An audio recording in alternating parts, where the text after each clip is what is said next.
Sukuna's fingers. Kanye, did she put her fingers up your booty?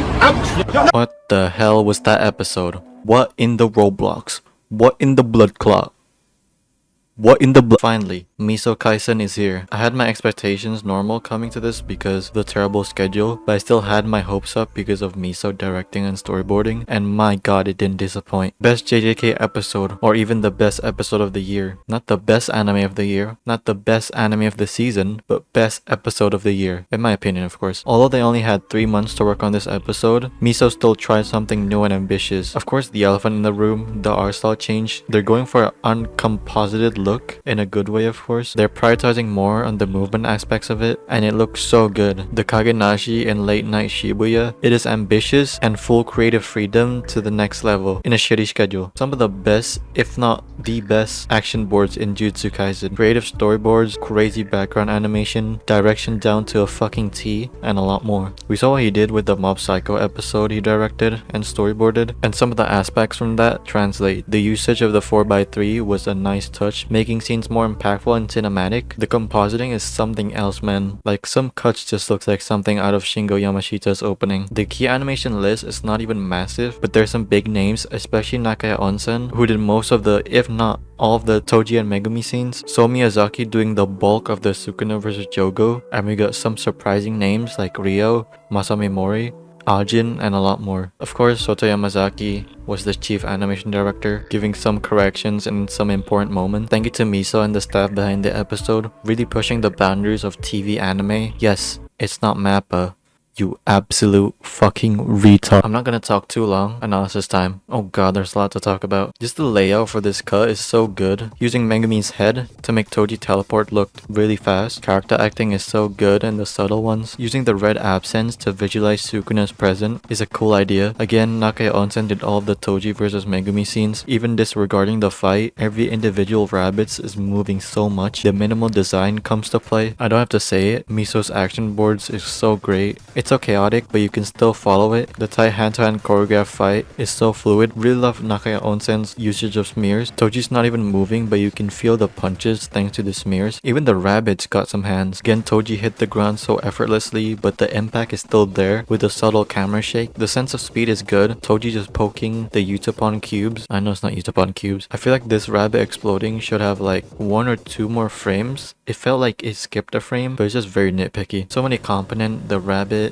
debris, blood, so epic. Panda and I forgot his name. Atsuya's scene was so goofy. I love it. The comedic style with the minimal drawing, kind of like Kanada timing, really reminds me of Kai Ikarashi's Heavenly Delusion episode with the character acting. I mean, it makes sense because Toshiki Sato is the one animating it. This panda cut is my favorite. Even scenes full of dialogue, the storyboards are always interesting. Like this cut, the illusion that Panda and Atsuya is so far below these two characters because all of this is flat. You gotta give that illusion. Again, Nakaya Onsen. I'm just repeating myself. The action boards are sublime. There's so many cuts, but it's good to make it more chaotic. A good example is Spike's sequence in Chainsaw Man. So many cuts because it was chaotic and a surprise attack. Also love what Miso is doing with the camera. It just shakes a lot. The camera's not still. It's like an illusion that there's a guy using the camera because when something is thrown or hits something, the camera just subtly shakes just to give that impact. This is pretty obvious. A truck getting thrown around is the same thing in Miso's Mob Psycho episode. This background animation is really nice. Composited really well with the illustrated backgrounds, and also the character acting. You can see very well that Megumi is struggling. The way on this jump, the slow-mo, and then we cut to a speedy Toji throwing Maki's thing, just gets the speed so well. The slow-mo is amazing. The effects, debris, the water lines, so good. Also the character doesn't melt, surprising. This looks cool, and the movement of Megumi dodging it was great. It wasn't dodging because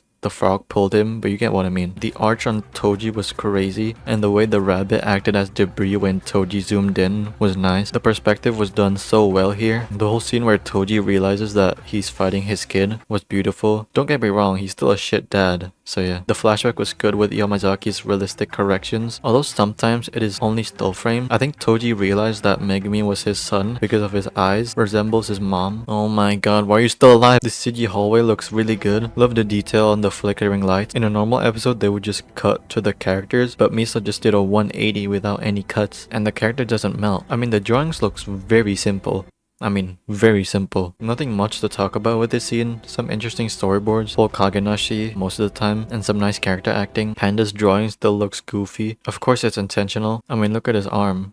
I don't know if this is CG or not. It's probably CG. Maybe some chunks are 3D, some are 2D, like the cigarette or straw, whatever. It interacts with the ground really well, and when the shot rotates, the straw thing rotates too. And now, Sukuna's presence. I mean, the direction and storyboards are flawless. The light flickering, the Mob Psycho-esque OST, the voice acting, perfection. So Miyazaki's sequence, he legit did 2 minutes of this. Absolute madman. Of course accompanied with Miso's action boards and the compositing, but my god, absolute unfiltered madness. Amazing background, even small details like lighting from the room reflects this Sukuna. The fire effects are so good, full Kagenashi in our characters, and also cool impact frame. I can't stop saying Miso's action boards, it's just amazing to look at. Just the scale of the fight, conveying 2 special grade monsters, destroying Shibuya. This cut is heavily dimmed and ghosted, really unfortunate. Cool idea to see the temperature rising very fast. Do they actually have that in Shibuya? That's pretty cool. The background animation again looks spectacular, and the fire effects, some really nice tight choreographed fights. Jogo volcano beam attack is amazing. The way they put the camera on top of another building and it moves almost like it's tracing the beam attack. Sukuna throwing Jogo, just cuts everywhere, hitting signs, buildings, nice detail to make the lights turn off when Jogo hits it, and the background animation again and again, fantastic. Just the volume of effects, background animation, everything in between. Little reminder, this is still Miyazaki's sequence. Again, this looks like something out of Shingo Yamashita's opening. These effects were composited differently, I like it. Some complex perspective and it's fluid. Reminds me of the Hironori Tanaka cut in Mob Psycho. I mean, I don't know what to say. I've said everything, but the background animation, insects flying around everywhere, they had to draw that. This sequence, Jogo clashing 2 buildings, absolute nuts storyboarding. The thick line art and Jogo's character acting is phenomenal. The debris looks very Kaneda shaped. This cut is a money shot, Sukuna doing the T-pose, and the building breaking to a T-pose too. This is crazy, reminds me of Shingo Yama's cut in Birdie Decode. Thick line work, giving no shit about polish, prioritizing more about movement, and the background animation again looks amazing. This really feels like a budget version of Hakuyu Go and Miso's Mob Psycho episode. I'm saying that in the nicest way possible. Some nice layouts by Miso. This cut is presumed to be Gem or Ajin. This is just my guess. The way the effects move and the style of it, it looks more like Ajin, but both are really good at effects animation. Gem really shines through in Black Clover, and Ajin is pretty new in the industry, but really fucking talented. His cut in Hiromatsushu's ED5 of Chainsaw Man really put him in the map for me. Again, presumed to be Ryo, another prominent Black Clover animator. This really looks like Kiro style, but this is still quite grounded, not floaty. The frantic debris, fire effects, it looks so good. Sukuna skating around, one of my favorite moments in this episode. Just the volume of work from Ryo is just amazing. Some of the debris could be 3D, I don't know. Ryo always uses this fast wind cut with the same repeating drawing. I don't know if the buildings are 2D or 3D or not. If it is 2D, then that's crazy. Again, Miso filling in the gaps with some really nice cuts, really nice angle, almost like a fisheye shot. Sukuna is such a menace. Really nice directing to capture how terrifying Sukuna is. Everyone just stops moving just from his presence, and some good drawings here and there. I don't really have to say Kagenashi much because most of the time it is shadowless. I really do think this obsidian floor thing doesn't really mix well with the 2D characters. Soto Yamazaki's corrections are a nice add with thicker line art. Some nice storyboards for this dialogue part. This fire effects is masterclass by Miso himself. Really nice compositing on the fire and the shading on the hand. Almost the same as Yuki Kamiya's Jujutsu Kaisen opening shading with a hint of redness. The effects really remind me of Demon Slayer's Tanjiro Hinokami Kagura's attack. The black backgrounds really help it to stand out. Just amazing hand animation and liquidy fire effects. 4 whole different cuts. Masterpiece. Nice detail with the glass just melting because how hot it is. The 4:3 aspect ratio. Fire effects again. And Soto Yamazaki's corrections as cinema. This scene was nice. Full white background because Jogo is about to die. Good direction and storyboarding. Jogo burning was great. I really feel bad about Jogo. He really couldn't show off his powers. The 2 people he actually had a fight was 2 of the most powerful beings in JJK. I mean, Geto said his power is the same as 8 or 9 fingers. I don't know how much power is 1 finger, but yeah. I mean, against Sukuna that has 15 fingers right now, I don't think he can beat that. Again, the 3D background doesn't mix that well with the characters. To top it all off, Honehone did a sequence. Nothing really special from him, and that's probably it. To think that this episode would have been even better if not for the schedule schedule is absolute bonkers. To think that MAPPA is restricting these talented animators. Again, thanks to Miso and all the other staff team, you guys deserve it. Also, I thought